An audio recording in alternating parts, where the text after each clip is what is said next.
ঘন কুয়াশায় ঢাকা গুয়াংজু বাইয়ুন আন্তর্জাতিক বিমানবন্দর। রাত তখন 3:47। শহর ঘুমিয়ে পড়লেও রানওয়ের আলোগুলো জ্বলছে সতর্ক চোখে। হঠাৎ করে একটি বিশাল ধাতব দেহ আকাশে ছুটে ওঠে। Airbus A330-243F। এটি কোনো সাধারণ যাত্রীবাহী বিমান নয়, এটি একটি কার্গো জেট, যার পেট ভর্তি কিসে কেউ জানে না। বিমানটি পশ্চিম দক্ষিণ পশ্চিম দিকে ছুটে চলে। চীনের পাহাড় ঘেরা অঞ্চল পেরিয়ে সেটি প্রবেশ করে মধ্য এশিয়ার উপর দিয়ে ইরানের দিকে। দৃশ্যত একটি মালবাহী বিমানের এভাবে গন্তব্যে যাওয়ার মধ্যে বিশেষ কিছু নেই, কিন্তু রহস্যটা জমে ওঠে যখন বিমানটি পূর্ব তুর্কমেনিস্তান পেরিয়ে ইরানের সীমান্তে পৌঁছায়। আর তখনই ঘটে অদ্ভুত কিছু।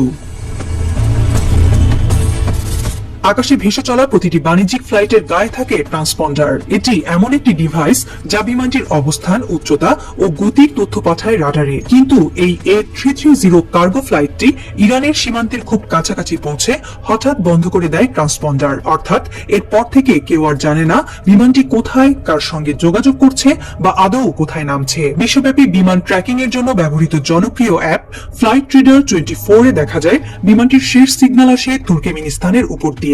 এরপর এক নিঃসঙ্গ নীরবতা।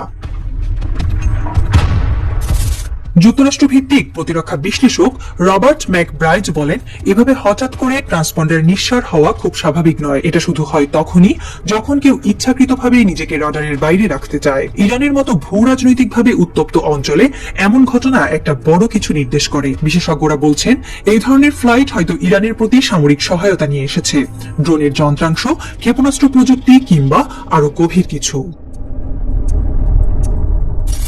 একজন মার্কিন গোয়েন্দা কর্মকর্তার নাম প্রকাশ না করার শর্তে সংবাদ সংস্থা পলিটিকোকে বলেন, আমাদের ধারণা বিমানে ছিল অত্যাধুনিক ড্রোন প্রযুক্তি যা চীনের কাছ থেকে সরবরাহ করা হয়েছে। তাছাড়া ইরানের নতুন প্রজন্মের প্লাজমা ডিফেন্স শিল্ড তৈরির জন্য প্রয়োজনীয় কিছু উপাদানও থাকতে পারে। এই তথ্য যদি সত্য হয়, তাহলে ইসরায়েলের আয়রন ডোম ও যুক্তরাষ্ট্রের থার্ড প্রতিরক্ষা ব্যবস্থার বিপরীতে ইরান তৈরি করছে এক নতুন ঢাল, যার যোগান এসেছে চীন থেকে, ছায়ায় ঢাকা এক কার্গো বিমানে করে।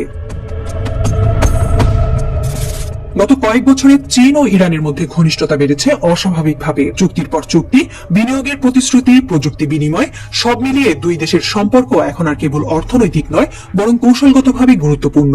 চীন ইরান 25 বছরের চুক্তি অনুযায়ী ইরানের তেল ও গ্যাসের বিনিময়ে চীন দিচ্ছে পরিকাঠামো, প্রযুক্তি ও বিশ্লেষকদের মতে গোপন সামরিক সহায়তা। এই কার্গো ফ্লাইট কি সেই সমঝোতারই একটি নতুন ধাপ?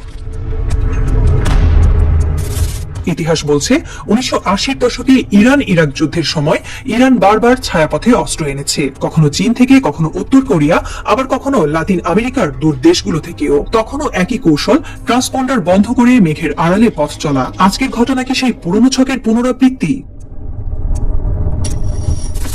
তেহরান সরকার এ বিষয়ে কোনো মন্তব্য করেনি, এমনকি রাষ্ট্রীয় সংবাদ মাধ্যমগুলো এই ফ্লাইট সম্পর্কে একটিও শব্দ উচ্চারণ করেনি। কিন্তু মজার ব্যাপার হলো, এই ঘটনার কয়েক ঘন্টা পর ইসরায়েলের নিরাপত্তা বাহিনী একটি সতর্কতা জারি করে। তারা বলেছে, ইরান মধ্যপ্রাচ্যে নিজের অবস্থান দৃঢ় করতে নতুন ধাপে প্রবেশ করেছে, আমাদের প্রস্তুত থাকতে হবে। এটা নিছক কাকতালীয়, নাকি ইসরায়েল আগে থেকেই জানতো এই ফ্লাইটের গন্তব্য এবং তার ভেতরের ভয়ঙ্কর সম্ভাবনা? বিশ্লেষকরা বলছেন, এটি কেবল একটি ফ্লাইট নয়, এটি মধ্যপ্রাচ্য ও এশিয়ার নতুন ভূ রাজনীতির বার্তা।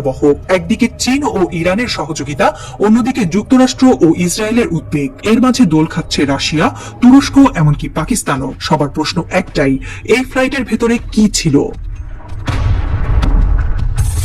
ইরানের ইয়াজদ শহরের পাশে একটি পুরনো সামরিক ঘাঁটিতে রাতের বেলায় একটি কার্গো বিমান নামতে দেখা যায়। স্থানীয় অধিবাসীরা শুধু শুনেছে এক ধাতব গর্জন আর বাতাসে কেমিক্যাল পোড়ার গন্ধ। একজন গ্রামবাসী বলেন, বিমানটা নিচে নামার সঙ্গে সঙ্গেই চারিদিকে অদ্ভুত আলো ছড়িয়ে পড়ে। সেনারা মুহূর্তেই পুরো এলাকা ঘিরে ফেলে, কেউ কিছু বলতে চায় না। আর তখনই গুঞ্জন ওঠে, এই ফ্লাইট কি ছিল সেই নিখোঁজ গুয়াংজু বিমানেরই প্রতিচ্ছবি? ইরান কি তাহলে প্রস্তুতি নিচ্ছে নতুন এক রণকৌশলে? চীন কি সরাসরি ঢুকছে মধ্যপ্রাচ্যের ছায়াযুদ্ধে? আর সবচেয়ে বড় প্রশ্ন, ইসরায়েল কি শুধু দূর থেকে দেখবে, নাকি এর জবাব দেবে আগুনে? বিশ্লেষকদের মতে, চীন তার উৎপাদনের জন্য ইরানের উপর ব্যাপকভাবে নির্ভরশীল। ইরানের ক্ষতি মানে চীনের ক্ষতি। তাই আয়াতুল্লাহ খামেনির পাশে শি জিনপিং এর দাঁড়ানোর এ হয়তো কেবল শুরু। মধ্যরাতের আকাশে হয়তো আরো একটি অদৃশ্য ফ্লাইট উঠতে শুরু করবে, যেগুলো সাম্প্রতিক আর